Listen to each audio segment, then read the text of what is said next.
Good evening, everyone. Welcome to the work session of the City Council of the City of Binghamton, 5th of June, 2023, 6 p.m. Please stand for the pledge. I pledge allegiance to the flag of the United States of America and to the republic for which it stands, one nation, under God, indivisible, with liberty and justice for all. Clerk will call the roll. Madam Clerk. Councilwoman Rezanetti, Present. Councilwoman Councilwoman Riley is absent. Councilmember Friedman, Present. Councilman Burns, Present. Councilman Strawn, Present. Councilman Scanlon, Present. and President Scringy. Present. Right, that's one absent, Riley. Thank you, Madam Clerk. I'm going to take some liberty with the agenda. We have a really important presentation coming up, but Mayor Cram will be joining us, and he is coming in about a few minutes. So I'm just going to take the liberty of moving around the agenda. I'm going to ask from the mayor's office if Grace Doherty would join us, please, for RLs 23, 121, and 122. Evening, Grace. How are you? Thank you for joining us. Floor is yours, ma'am.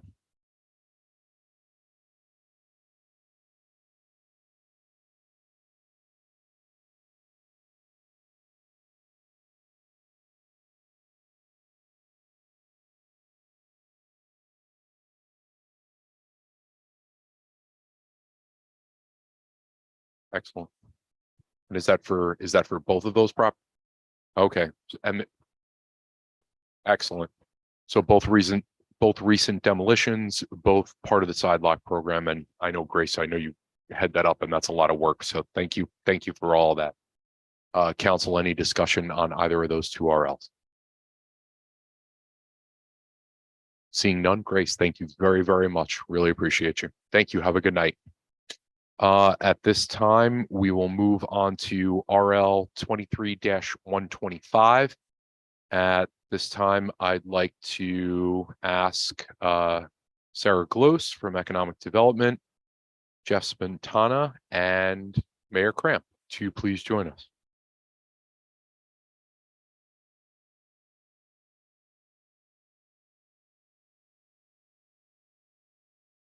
Evening, Mayor. How are you?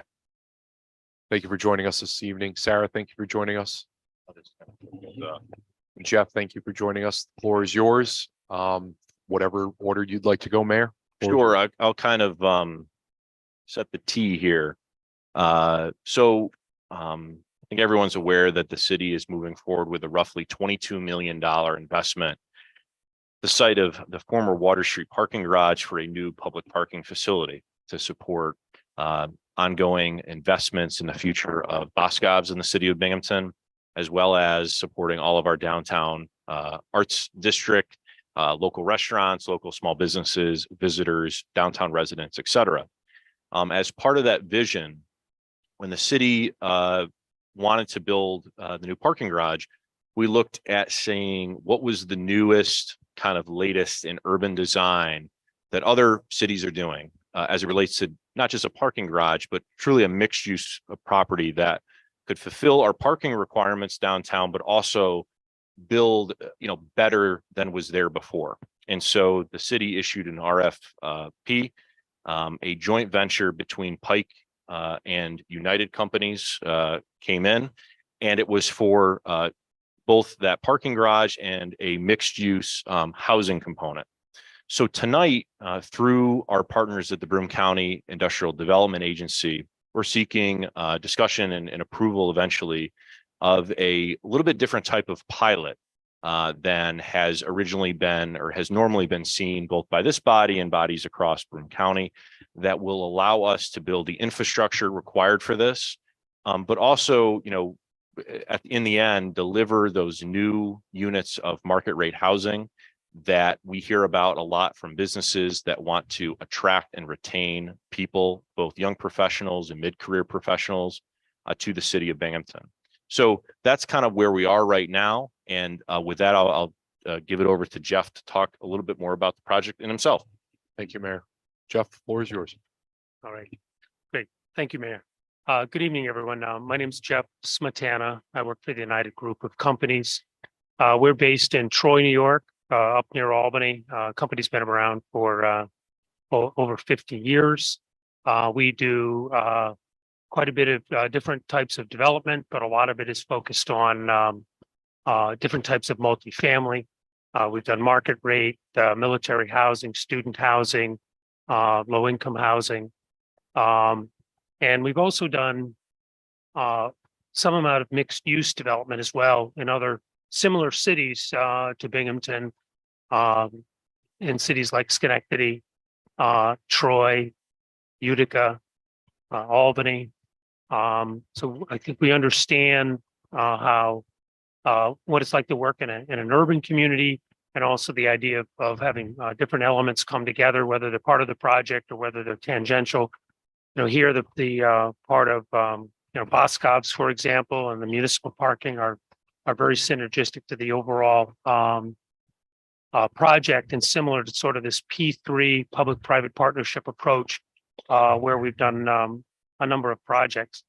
Also, I'd like to add that I've been working with the United Group for about 4 years. For the 10 years prior to that, I worked with Newman Development here in Broome County, and I was part of the development for the 50 Front Street project and for the Twin River Commons project. Did pilot agreements for both of those, did a couple of other projects for other projects in Broome County and in Tompkins County. So I've worked through this process here with the city and with the county and the community for a number of projects. So I think I have a good understanding of the community and what this project really means for Binghamton, which was part of the reason we really got involved. I was able to speak to our team about how this whole project really would tie together, really explain to them what a great location this is, how really having something based in the urban core of the city was so important. While 50 Front is a very nice project within the city, it's part of the west side. It's on the other side of the river. It's technically walkable to downtown, but not the way I think folks would really like to see an urban-based project. So as it ties together all the great elements that the mayor was talking about, when you think about all the great restaurants and cultural assets the city has, and the ball fields and the arenas and whatever, really, at least from my perspective, explaining to our development group what this project could really represent in terms of lifestyle, I think was really got people really very interested and supportive of the project.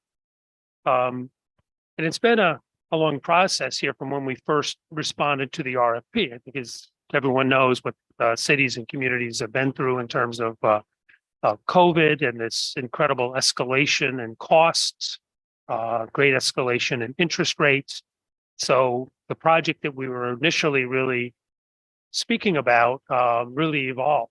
It's really increased costs significantly. Steel prices, I think, as everyone knows, have gone up substantially. Concrete, and of course, interest rates are more than double what they were when we were first looking at the project. But through that, the mayor and other representatives from the city stayed determined to really drive us, encourage us to stay in. We had some real hurdles to get over, a lot of problems to solve. So it's taken us a long time really to get to this point where I think we finally have a project in terms of design, construction costs, an overall financial model that really can work. When a lot of projects really are not working in as new development projects right now, here is one, especially in upstate New York. Here is a project that can really happen. But it does need some of the structures that we've built in here and that we're here to talk about. And this pilot being a very large part of it. And I've been involved with quite a few different pilots across upstate New York. And it's not something that people generally view favorably, not something they want to do. But a pilot is really a tool that a community community can use to create development that wouldn't otherwise happen and have that development occur in locations and with types of projects that would not otherwise happen. So certainly 50 Front Street would not have occurred in the city had there not been a pilot. Projects we did in Ithaca would not have occurred in downtown Ithaca. And certainly this project really doesn't happen without us being creative about how we utilize this tax revenue to offset the regular costs of taxes, because taxes here, if this was a full market tax project, this would be over $7,000 a unit. So, $600 a month of that tenant's rent is just going to pay property taxes. It just makes these apartments non-affordable for any resident really of that we would be looking to attract. So, we're here to talk about why we need it, explain to you why we've structured it this way. I think it does achieve the goals the city would really like to see. It does bring new residents into downtown. It will, young professionals in particular, I think also empty nesters, but I think largely the young professionals that either are already in this community and don't have a place where they could live in the city, or even helping businesses attract new residents and help us here retain graduates from Binghamton University and the other great schools that are here. So the pilot is structured similar to the way that the 50 Front Street pilot was done. It's a 28-year term, and you really need this extended term in part because of the very high tax rates and the high tax amount, so that over time, the regular project financing can really absorb the taxes as part of the operating expenses, because once we get up and get the project constructed, get through our construction financing, and then get into permanent financing, there still needs to be this runway of future tax abatements in order to make all of that and all of that work. And part of the way that we've been dealing with some of these other cost escalations, the interest rates, the costs of steel and other building materials, something that the city asked us to look at was incorporating a pilot bond. And what a pilot bond is it monetizes the future tax revenue that will be paid by the project owner as part of its pilot. So there's a future stream of 28 payments, and then bonds are issued against that future stream. So a portion of those monthly payment or annual payments that we'll be making are utilized then to pay for the pilot bond. And with the pilot bond proceeds, because it provides these upfront proceeds that can be used to make this multifamily element of the project feasible, because building on top of the garage is really very expensive. And in order to really create a mixed use project, have a public garage and have this apartment project on top of the garage, 6 feet up, there need to be utilities, there are structural elements to the project that need to be incorporated. So the pilot bond then gives the city, it utilizes the existing project funds without going outside the project, not looking for any additional public funds to be utilized to support the project. Using project funds, dollars will be paying to generate these bond proceeds that can go into creating a viable building pad to create the project and really make it work.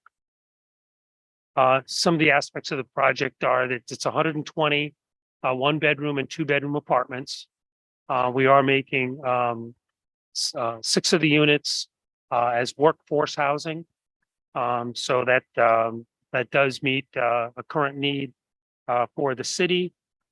We were strongly encouraged to also look at energy efficient means and methods, and in response to what the city and the mayor were looking for, we're incorporating an Energy Star program, the Energy Star multifamily high-rise program.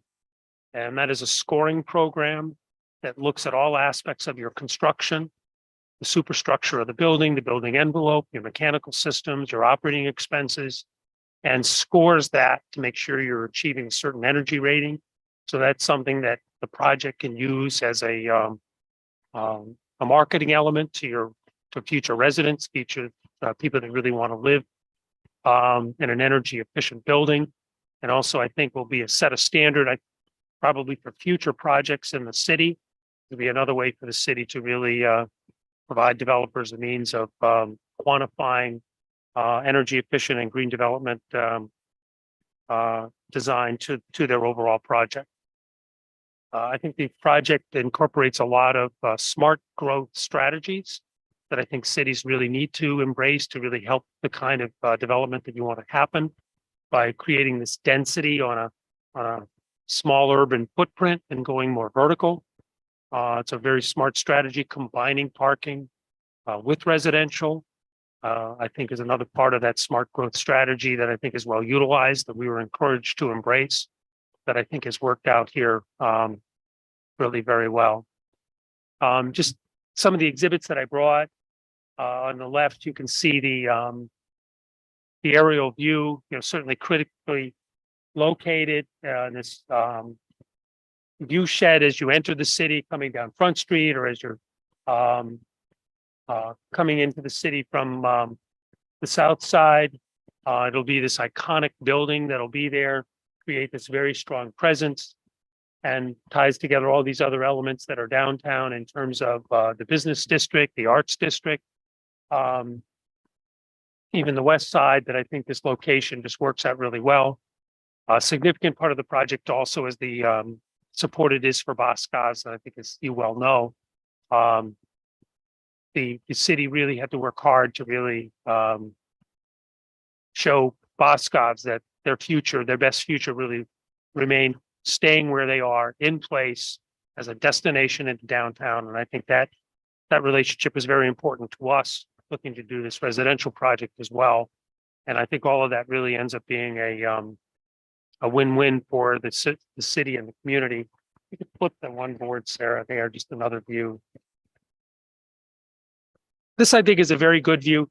This is an early rendering. The colors of the building have actually changed a little bit. They're a little bit lighter than this, but I think this really represents well what this really means, sort of to the skyline of the city. It's an iconic building that really says, this is our downtown, this is our business district.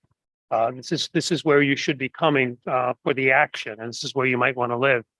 And for residents that are going to be living on that 6th through 10th floor, they're going to have fabulous views. It'll be a great place to live. We're going to have a rooftop terrace that'll overlook the river. And it just ties so many elements together with the arts district. It's down at the bottom here, tying into the MLK Park, which I think has been a real underutilized resource to the city to really make the river walk even more activated. I think if you live here and you want to bike or run or walk your dog, what a great place to go. It's right there. Or you go into some of the downtown amenities, or if you work in this building, it might be a great place to live and be able to walk to work. And then the image on the right gives you a better idea of the building, how there's the various layers of the parking garage that'll be open to the public, and then the residential portion above. So that is our kind of overview of the project. So we're here to answer any questions that anyone might have about the project or the pilot or anything else. Thank you, Mayor. Thank you, Jeff. Discussion. Councilwoman McBride. Thank you, President Scringy. Hello, thank you for being here for that presentation. I apologize, I lost my voice a little bit, so you'll have to bear with me. So I do have a question. I'm looking at this table on the Schedule 1, the pilot schedule, and I want to make sure that I'm understanding this correctly, that it appears as though there will never be a point at which this project, I guess, will pay the full tax rate. Am I understanding that correctly? That at, That's right, not during the pilot term. At the end of the pilot term, it goes to full tax. okay. And you said that was 28 years, is that correct? That's right. Okay.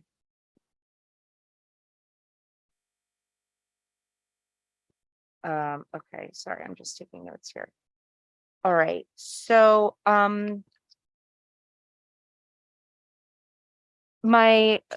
next question is, I know you said this is going to be market rate housing, and so I'm wondering. I'm trying to think how I want to phrase this question. You know, I know you started your presentation with this disclaimer that sometimes people don't love pilots or they don't, feel favorably toward them. And in my mind, I don't mind pilots, but I kind of have them reserved for particular projects like nonprofit or certain things where the entity, let's say, does, like a nonprofit doesn't pay taxes or, something like that. I'm going to be honest with you in that I don't know that a for-profit company doing market rate housing fits into my categorization of an appropriate use of a pilot. I could be swayed, but Well, that's- I'm wondering, I guess, if you could talk more about, I know you said that if you were paying the full tax rate, it would be more than $7,000 an apartment, but if it's market rate, how is that? So I'm trying to organize my thoughts and ask this question the right way, but can you explain, I guess, the disconnect between market rate housing from a for-profit company, but an inability to meet the regular tax rate? Right. Does that make sense? No, it does. And Okay. that is the question. And that was what I, really brought up because we're used to these kinds of questions because as I was saying, a pilot is a tool for a community to use to get a for-profit business basically to do something they wouldn't otherwise do. Basically to go into a place, a location where they wouldn't otherwise develop. So if we were coming here to do a market rate project, we would go to Vestal, where the taxes are a half or lower than they are here. So in order for, and this is why, like I said, we've done a lot of urban-based development, done a lot of pilots, and what they've all achieved is they've had private companies come in and do development in locations and provide the types of projects that they wouldn't otherwise do. And it's the community encouraging those businesses to come in and say, we have this blighted site. We have this need for market rate housing, and you wouldn't otherwise come into our city and do this. So if we can work out a tax payment schedule that works for you, so you can provide taxes, or rather you can provide rents to our residents that are competitive with other projects that aren't in the city, that's how a pilot is used by a city to make that happen. So the fact that we're a for-profit business is really a good thing from the city's perspective, that you're drawing private businesses using private funds, because in addition to, we are getting the benefit of the pilot, but that pilot benefit flows directly through to our residents because they're paying market rate rents that would otherwise be above market rents. But we're on top of that, we're spending our money to construct this project, to invest equity and to enter into construction loans to build the project.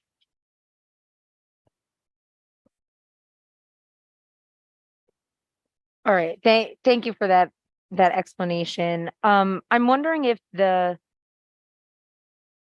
you took into consideration the housing needs assessment. I know there's a large need for affordable housing. I don't know how much there is a need for market rate housing. I'm wondering if we have evidence to suggest that this would be, that all of the apartments presumably would be full. Right.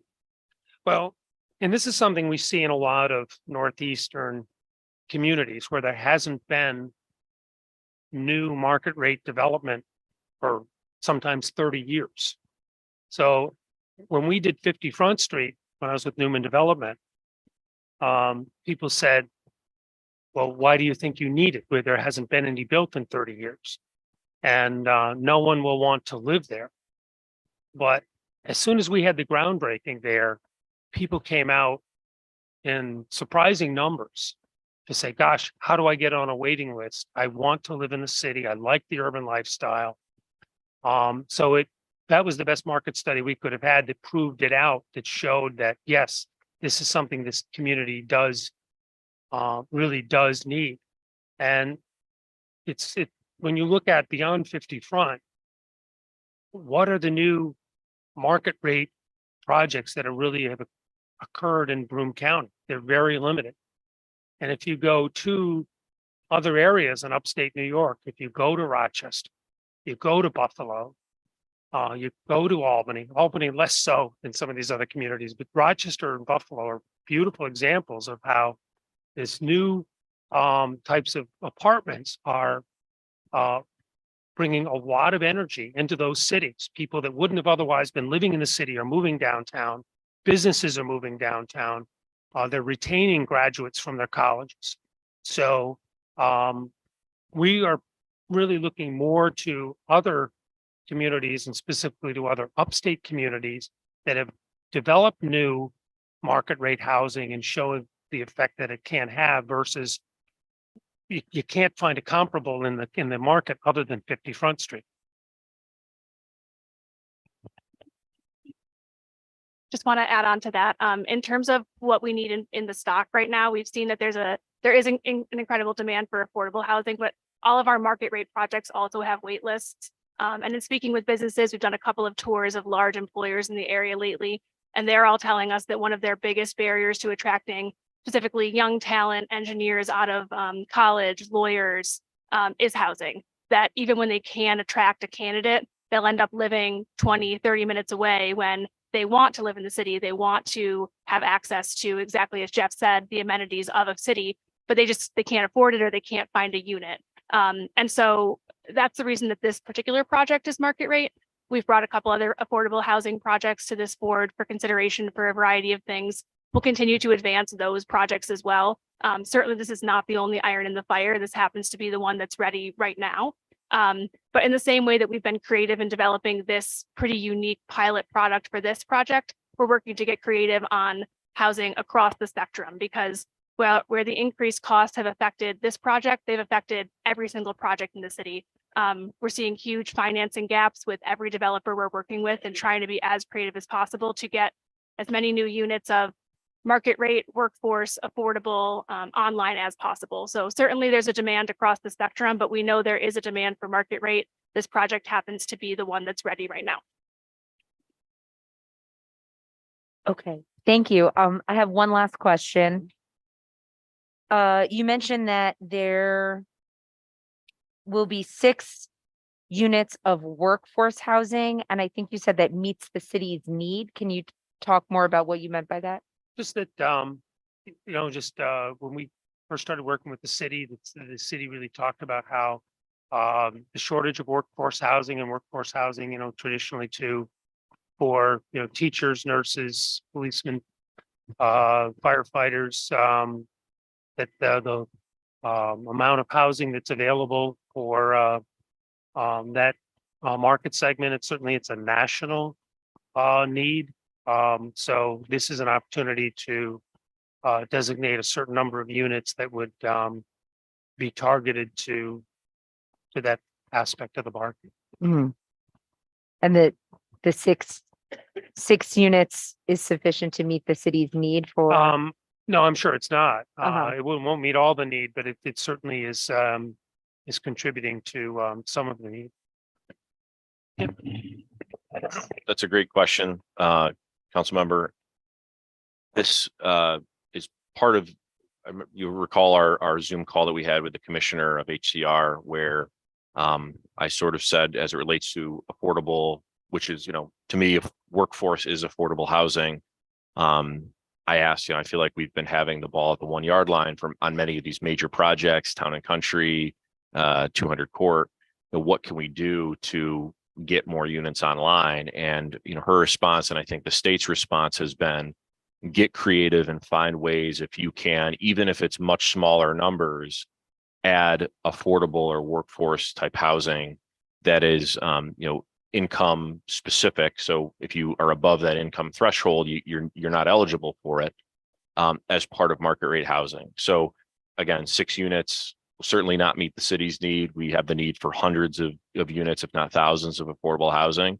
But if we can, pick up 6 units here, 6 units the next time we do an a market rate housing project, we'll start to kind of chip away at that need. Okay, thank you. Those are all my questions. Thank you, Councilwoman. Any other questions? Councilman Burns? Thank you, Mr. President. Thank you both for being here, the 3 of you for being here. I like the fact that you got the 6 apartments. I think when we first talked about it, there weren't going to be any apartments for workforce or affordable Right. housing. That was, So I think that's a good I think thing. the whole thing involved the city Yeah, really so pushed us to do that. so I that's a good thing. Now, talking about 50 Front Street, and I believe that the Twin Rivers as well. They're sold. 50 Front Street was sold. Newman sold 50 Front Street, and they get an enormous profit from these sales. Same with the student housing. I think a lot of the student housing downtown here all got pilots under the Ryan administration. They're sold. The owners get huge profits, and the city, I mean, the pilot goes with it, which it should. We're giving the pilot, but the city is really financing part of this with these pilots. We're not taking money out of our coffers and giving it to the builders, but without using the financing of the pilot, they wouldn't be built. So is there a way to be to figure in that the city is owns stock in the company per se, so that if it is sold before this pilot is up, and it'll be 28 years, so I'm assuming it will be sold before the top pilot is up, that the city then can share in these huge profits because of the fact that we are helping in the financing.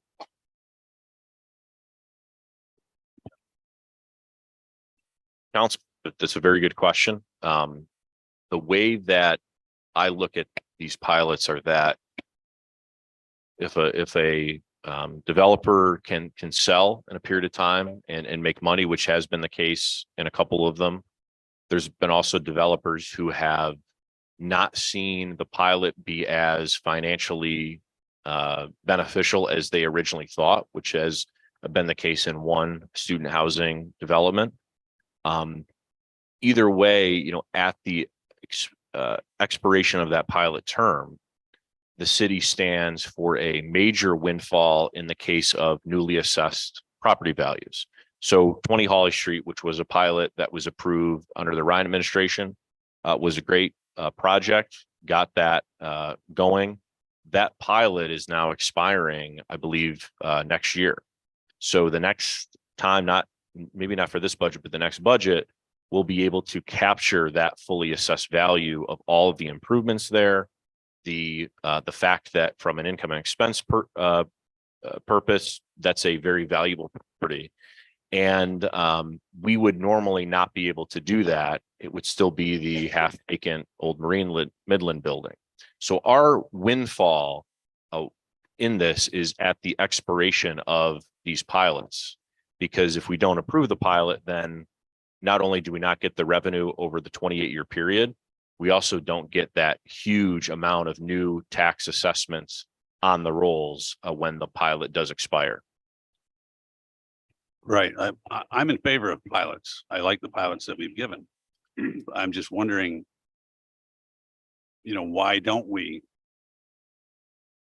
share in the huge profit if they sell it at 5 years and they're making millions of dollars on the sale? If we look at the affordable housing situation, we could take the money that would be our and part of the investment and give that to affordable housing. We could put that aside for affordable housing so that we wouldn't have to wait 28 years to get the win. You know what I mean? I just think that if we're financing it, and we are in essence financing a large portion of it, that we should share in any profit if it is sold. Yes, we're going to get the windfall at the end. And 50 Front Street, we weren't getting, we were getting zero, and now we are, even though the pilot doesn't run out for a long time, we're getting a lot of money from it. There's people that may be watching, they think that pilots, people aren't paying taxes on the pilots. They are a lot of money. And, but I just think that, they come into it,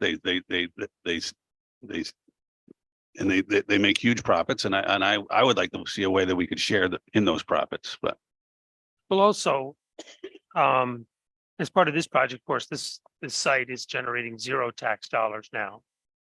Again, to try to address these great cost escalations, the idea of this pilot bond was brought up, and that again takes a project that wouldn't have otherwise happened in these difficult development times. We've incorporated that, but we also over the term paying air rights payments of over $1 million, and also paying to the city nearly $2 million and over $2 million to the school district, and or $400,000 to the county. All of that are tax payments that wouldn't otherwise have happened. But the real essence of it, though, is that the risk factors from a development perspective with going in and doing something new that's unproven in a market that we believe in, we think will lease up, we think it will do well, but we don't know.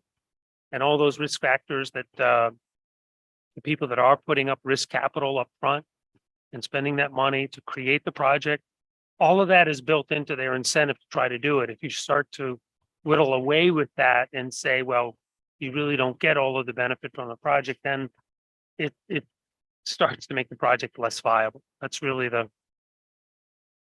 reason. And I'll add on to that, which is to say that the reason the public sector is involved in this at all is because this is a product that we want. And at the end of the day, the value to us having this project in our community. So even if the owner and that ownership does make money off of this, we're the ultimate benefactors of 120 units of housing, people shopping in our downtown, spending their money, sales tax revenue, improving the character and the viability of the city of Binghamton in the long term. So certainly a point well taken. I think to Jeff's point, trying to balance the private benefit on these things is why we've spent how many months together at this point, Jeff, and then the time before me as well, working through this pilot agreement and trying to find a way that we could maximize the benefit for both parties. But really, to us, having this built is the ultimate benefit, whether that person does sell or not. Thank you, Councilman Strong. Oh, I just wanted to add also, we're a United Group. We have our own property management company. We manage what we build. We have a whole group of investors that likes to invest in our projects, and most of those folks are long-term holders. So we're looking forward to being part of this community. Another reason to get private development going on in the city is that hopefully it fuels more development. So we would look to hopefully do more development. We do a lot of senior housing. We would like to do senior housing in this market as well. And something else, I think generally just, I give the city a lot of credit for making things happen. Upstate is a challenge, and the southern tier is a greater challenge. That property values, if you do anything in real estate, about cap rates, and the lower cap rates are, the higher the value of the property. But cap rates in Binghamton are much higher than they are in other markets, which means the values are lower and the upside opportunities aren't as great. But again, as a developer, we want to see upstate develop. We want to see cities like Binghamton thrive. So there is a significant risk that developers are taking, anyone that is getting involved in projects in the city. And we're getting into this looking to be part of your community and being a resident here and hopefully doing other projects in the region. Councilman Strong. I was just going to mention that, basically some of the things that Sarah and Jeff just said, but if this sits there like it is now, I mean, we're not getting anything now. Forget the aesthetics, all of the things that have been mentioned. Is there anything that, I know it'd be estimates, but that quantifies or doesn't of what that means? What are the tentacles of that across the economy? Other downtown businesses coming forward, other small businesses opening up potentially, further revitalization of downtown, just like you said, sales tax, just the other revenues that come in based on that kind of, 120, that's a lot of units, a lot of families, a lot of people. That's a huge force in that area. Is there any, you can't quantify because I get it would be estimates, but is there anything that shows all the different aspects or shows or just really puts it on the radar of all the things, all the other positive things that happen when something like that happens? When we did Twin River Commons, which was longer ago than I like to think about now, but an economic impact study was done at the time just to really address that question, because there really hadn't been much private development in the city. And just exactly that question, what does it really mean? And they did look at things like sales tax and attracting new workers into the city and attracting new businesses into the city. So you have people like for Twin River, for Binghamton University's downtown center, and then now their incubator, the investments they're making, supporting that, those businesses and creating additional development. I think really attracting new businesses into the city is and retaining young professional people.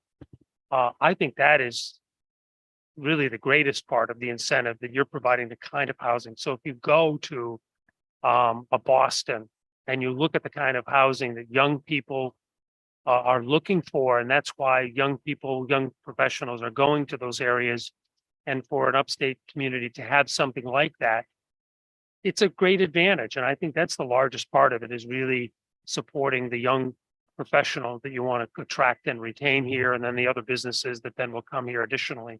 But certainly in terms of restaurants and sales tax revenue and all the other activity going on in the city, there are economic development studies that can be done. We did, as I said, we did the one for Twin River Commons, but and it was significant. I think it was really helpful in gaining support for that project. Thank you. Thank you. Councilman. Thank you. Just want to throw out there that we this to you pretty early. I know council's got a different schedule this month, so you're not voting till the end of the month.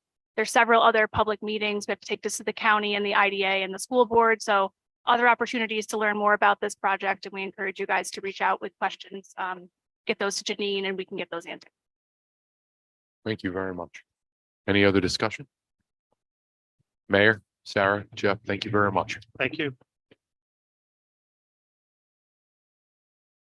This time, I'd like to ask Ken Tractis to join us for RL 23-124.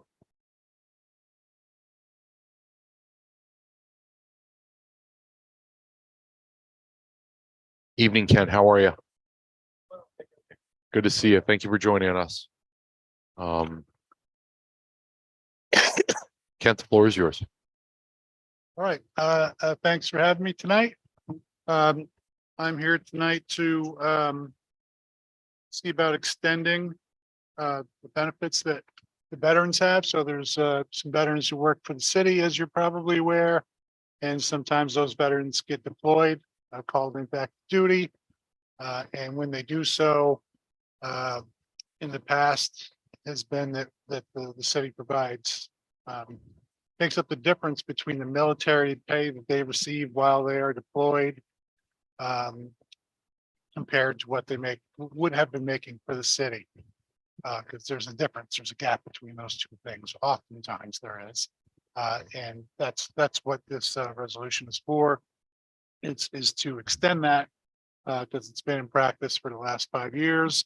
And so we're looking to, that expired and on the 30th, and we're just looking to extend that so that we can continue that practice. As of right now, there's one person that this applies to. Discussion?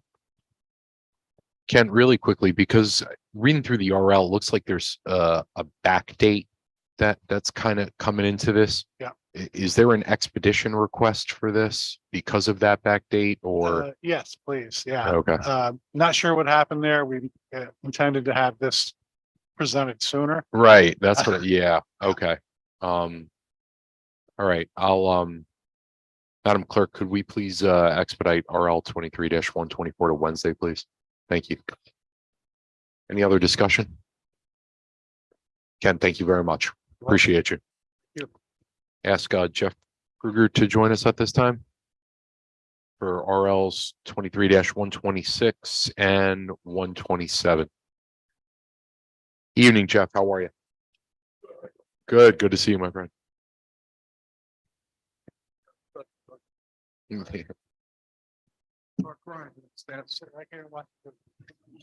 Thanks, man. Jeff, the floor is yours.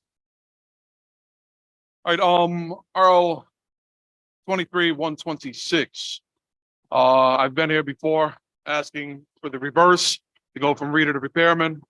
Now we're going back from repairman to reader. We currently have someone who has willingly applied to be the new water meter reader. We have 2 repairmen who are doing a fine job, keeping up with the pace and demands. And we have 1 meter reader who is beyond exceptional. This guy puts in 20-mile days reading meters. He's one of a kind. We're hoping that this new young man can at least try to keep pace with the individual working there so far as a new reader. This is about filling the job and getting the mission accomplished for the water meter repair shop. Excellent. Thank you. Any discussion? Councilwoman Freeman. Thank you, President Scringy. Hi, Jeff. How are you? Good, how are you? Good. So you said this quickly, so I don't know if I maybe missed it, but are either of these positions currently vacant or no? They're just Both being are shuffled. vacant. Both are vacant. Okay. So we're reshuffling funds to have the appropriate pay grade for someone who's starting halfway through the year. Am I understanding that correctly? Okay. All right. Thank you. Thank you, Councilwoman. Jeff on 127, please. This one's a little more complicated. This goes back to the contract negotiations that we did in the beginning of the year or the end of last year with the Honorable Sharon Sorkin. One of the directives that we had was to move some of the lower positions up. That was a directive from the mayor, looking at some of the lower pay grades and what we can do with them. The Department of Water and Sewer have used laborers in this position. All other departments have upgraded their base worker to a different title. This puts this in puts it in parity with the other departments and what they've done in the past. It's not a huge increase, but it does affect what will be 8 positions when it's fully staffed. Right now, this will affect 5 people, 3 in sewer, 2 in water. We just got the approval through civil service to make this a non-competitive, non-tested job. That took about 4 months to get their approval. So this has been brewing since the contract was settled in January, because this is one of the promises we had made to the guys during contract negotiations, that we would get this pushed through. We have the union's approval on this. We now have civil services blessing. Yours is the next step in making this change. This job title covers the directive of the mayor to look at some of the lower paying jobs and bump them up accordingly. And also to look at what people are doing when they work for us. Are they seeking some form of advancement? Or are they idly staying in the lowest positions with no responsibilities and just kind of coasting throughout their time? The idea is to try to steer away from the coasting and to have more focused promotions. And this job does exactly that. It tells them what they need for their next step in advancement. I dropped the requirements for that upper step earlier in the year from 5 to 3 years. They must have their CDLs, and they must also, for water side at least, must have their distribution New York State water license. These are all steps in a positive direction for professional development of these young men. And it's just the positive direction to go. That's why I went for it. And this is where we're at in the process, is getting your approval on this issue. Thank you, Jeff, for all the work on that. Council discussion. Councilwoman Freeman. Thank you, President Scaringi.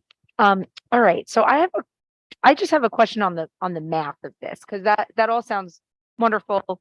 Thank you again for all the work that you put in on that.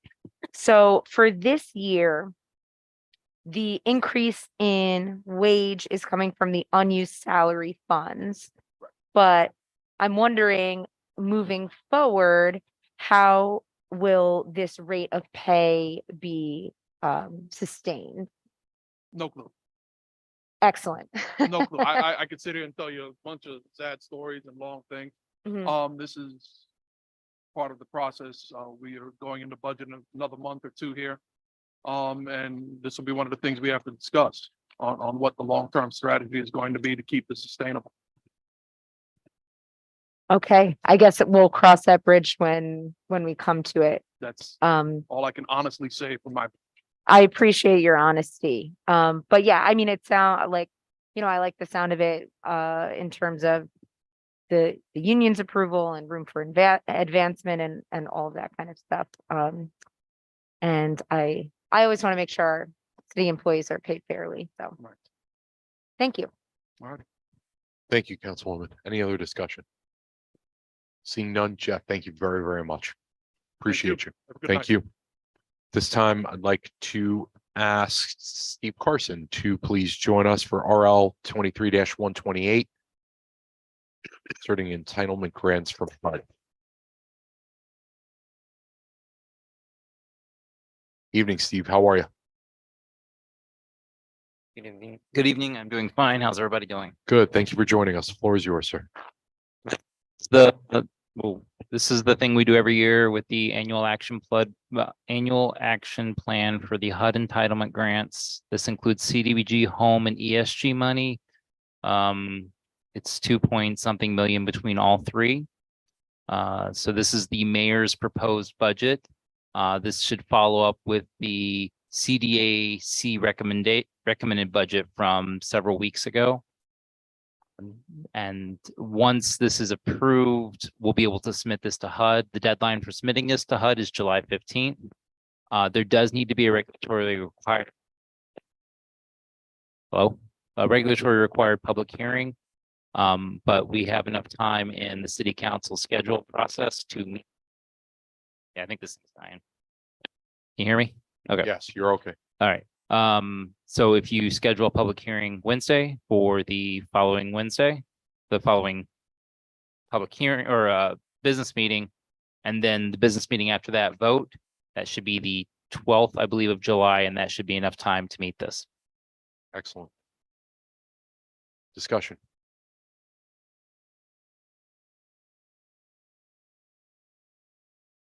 Seeing none, Steve, thank you very much. Thank you. Appreciate you.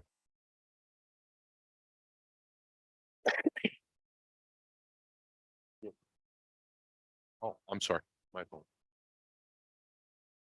Thank you for that. At this time, just want to follow up with any additional discussion points in relation to code enforcement officers that was requested at the last business meeting.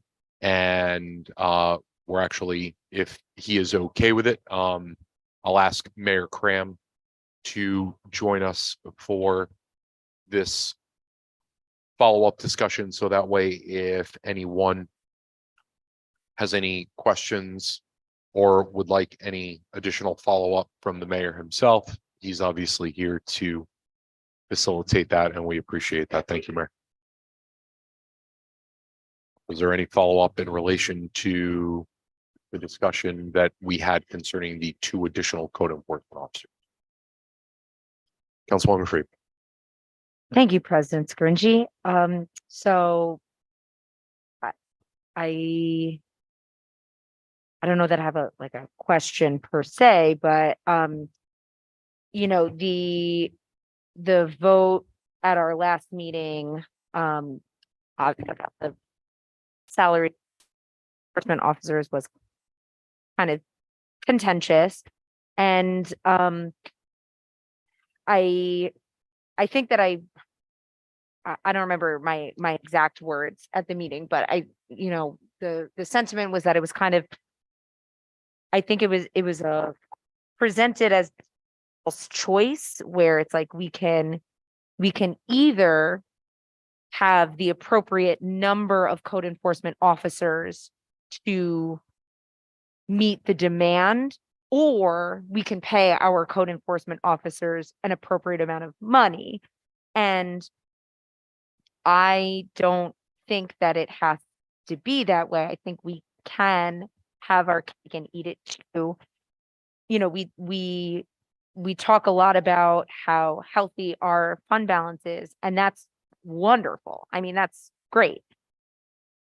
The flip side of having a healthy fund balance is that money is kind of sitting there waiting to be activated, waiting to do something that's good for the residents and the taxpayers of the city.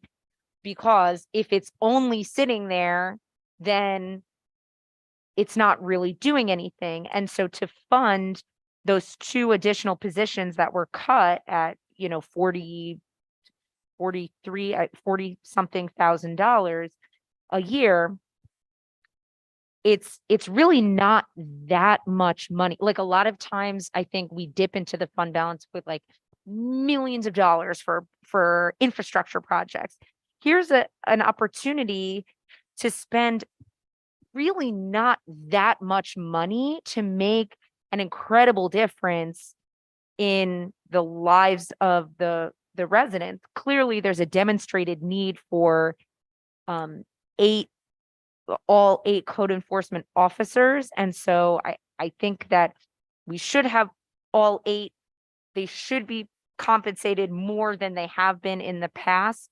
And I think that this would be an appropriate place and time to dip into our general fund for that. That's my opinion. And I'm hoping that we can work together to make that happen. Thank you, Councilwoman. Thanks. Councilman Burns. Thanks, and I appreciate the mayor coming down. So I assume that you saw our discussion. Yep. From last week. Not all of it, but most of it. Okay, yeah. But my concern is that if we put off putting these folks back in the budget, we do it at budget time, that it's then sometime next year. And it is difficult to find people after we post it, to find people that are qualified for this work, that it'll be almost a year before they're filled. And to tell the citizens of Binghamton that we're actually cutting this department, where most of the calls I get are code, and we as a body, we're talking about things that we could help with the code department. So that's what I want to address is are we putting them back? And if we are, why don't we just do it instead of putting it off? All right, thanks. Look, I agree with both members of council. When I was going door to door, the 2 things I heard about were crime and code enforcement. And sometimes, depending on the neighborhood, code was first. So I don't have any moral opposition.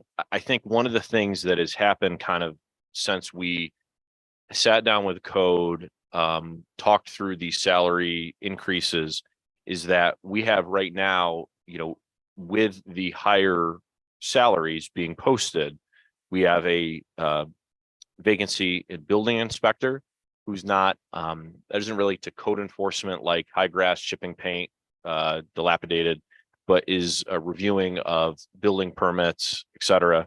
The electrical inspector, which obviously reviews all electrical work in the city. And then we do have posted the code inspector position at the higher salary. What I would like to see is, because, with all humility, the plan that I had my first year here with, hey, let's add 2 positions, let's expand capacity, because the salaries weren't high enough, we didn't see any qualified applicants. So I'd like to see, we have an opening code inspector position right now. Let's see what the qualified applicants we get for that. We can work quickly with city council. I'm not saying that we have to wait until the budget process. I think that's the latest that I'd want to move on restoring positions or adding positions. But let's give Chris, it was just approved a couple weeks ago. Let's give Chris Schleider and personnel an opportunity to fill a couple of these positions, and we can revisit it prior to the budget process. I think, in terms of utilizing fund balance, mid-year, we can maybe look for some other revenue streams, but nonetheless say that, hey, we want to get these people hired, get them trained, and not wait till April of next year to have them on board. So I'm fine with that. I just would say that let's give it a month and see what we get in terms of applicants. I think the other question mark that we have too is that, given the dynamics of some changing law and some changing ways that the courts would like to see us prosecute these cases, we may have a need for code inspectors. We also may not have a need for like a paralegal type position that facilitates the service of these documents to folks who may be out of town. Do we need another administrative person, or do we serve best by having 2 additional people in the field? What yields the most results? I think we'll find out once we get the new code inspector position started, and then we can really say that we filled that position, and then the next number of positions and types of positions that council funds before the budget process, if that's what it requires, we really think is based on input from code enforcement and something that we think will have results for residents who, call our office, et cetera. So that's kind of that's the way that I'm thinking about it right now. Don't want to wait necessarily till the budget process. But we can maybe plan in a couple work sessions to have Chris give an update on how things are going. Is that fair? Yeah. And then go from there. Councilwoman Freeman. Thank you, President Scringy. I hear what you're saying, Mayor, and I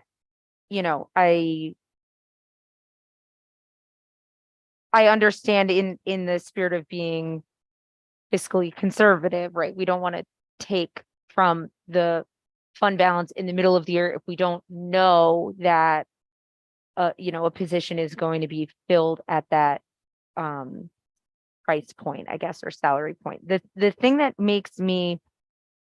gives me pause, or actually the opposite, the thing that makes this feel particularly urgent is that we have already attempted to fund an additional code inspector from an alternative revenue stream from the ARPA funds. Mhm. And in my conversations with Chris Schleider,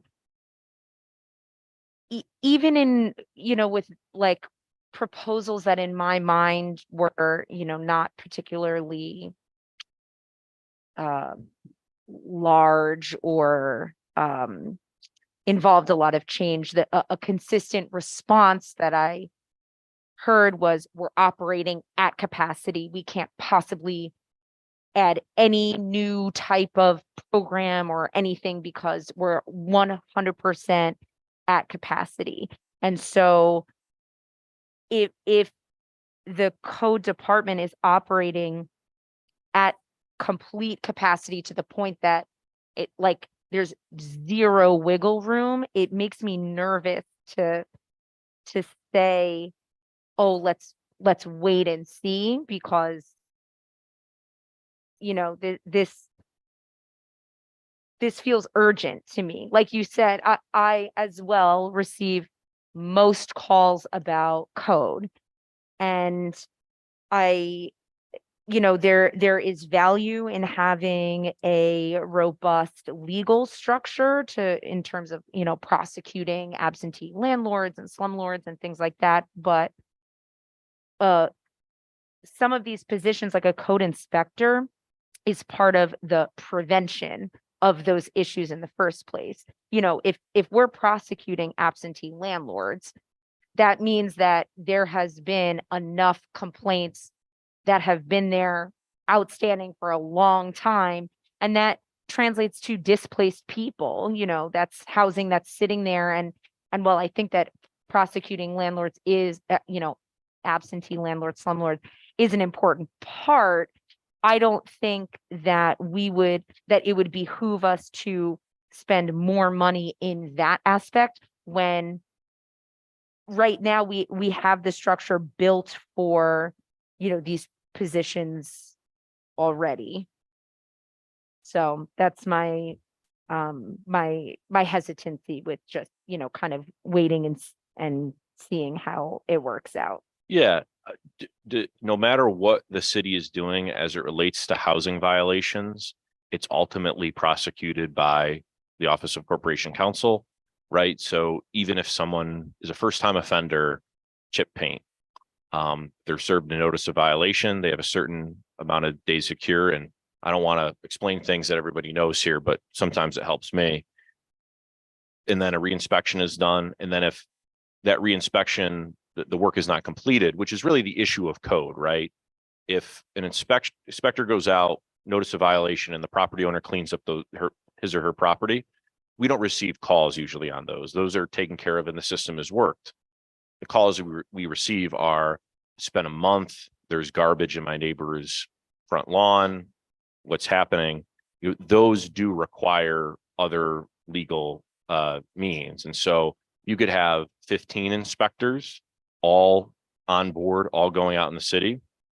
But if you still have a bottleneck at the legal side of things, or the preparation even to bring things to trial or to serve notices, summonses, appearance tickets, organizing that, then we'll still have a similar outcome. And so as I said before, what I had thought, and to try to boost the actual personnel and code, maybe the reason was because the salaries were too low and we were not getting, capable people.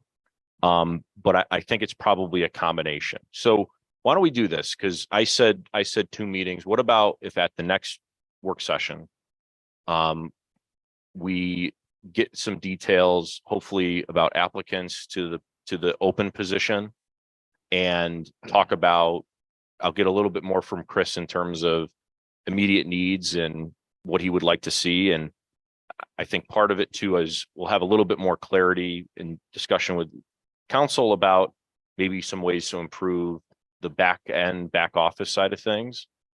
And we can bring it up more, we can bring it up quicker, because I don't disagree with anything that's being said. I don't. And again, to your point, Councilmember Friedman, in the scope of $100 million budget, we're talking about relatively low dollar amounts. Not that it's totally low dollar amounts, but I think that's fair, and I'll work together and see what we can come up with. And we can do that at the next work session. Councilwoman. Thank you. If I could just add one more thing that actually just occurred to me. I know that a few years ago we were having committee meetings talking about the code department in general. And in the spirit of prevention, I wonder if also a position that might be worth creating and funding would be a,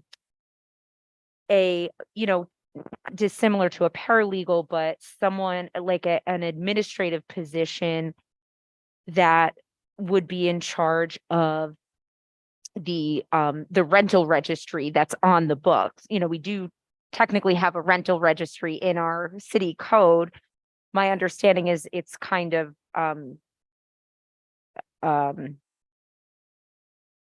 not work, it's sort of like on the books, but not functional. And that seems to me like they say what's that saying? And an ounce of prevention is worth a pound of cure. If we had something like a requirement of a certificate of occupancy, that would do wonders in terms of freeing up labor, like human power and prosecution, if we had something like a certificate of occupancy, so that landlords would have to have their properties up to code before someone was able to move in, instead of having tenants who then are bopping around, right, being displaced. We know 40% of families that have students within the school district move within one school year. That's a lot. And I think some kind of preventative administrative position might be worth considering funding as well, in my opinion. Thank you, Councilwoman. Councilwoman Prince. I was just wondering if it's possible for Chris and personnel, even though these positions aren't funded in the budget, but to keep an eye out for somebody anyway, in case we might get lucky. Somebody sees that we're looking for someone, and then we could fund it. We find this great person, and then we could, you see what I'm saying? I'd hope for an internal applicant. Think about this. If we're talking about code inspector who's going to be out in neighborhoods, someone who came from the sanitation division, who may have a background in construction or something, who could otherwise qualify for it. Aren't folks who are out in neighborhoods more that are seeing what's going on and have knowledge of them than our garbage men and women. So I think that internal applicants, with the salary being bumped up, make it attractive. And then we'll see from an outside applicant perspective, what we have. And the answer may very well be, Mayor, we've got 3 incredibly qualified people that could be great starts to our team. There's probably your answer right there. Thank you, Mayor. Any other discussion? Sounds great. Thank you all very much. Thank you, Mayor, for joining us. Anything for Madam Clerk on pending legislation? Madam Clerk, anything from you on pending legislation? Seeing nothing, I'll entertain a motion to adjourn. Motion to adjourn. Motioned by Councilman Scanlon, seconded by Councilman Burns. We are adjourned. Thank you all.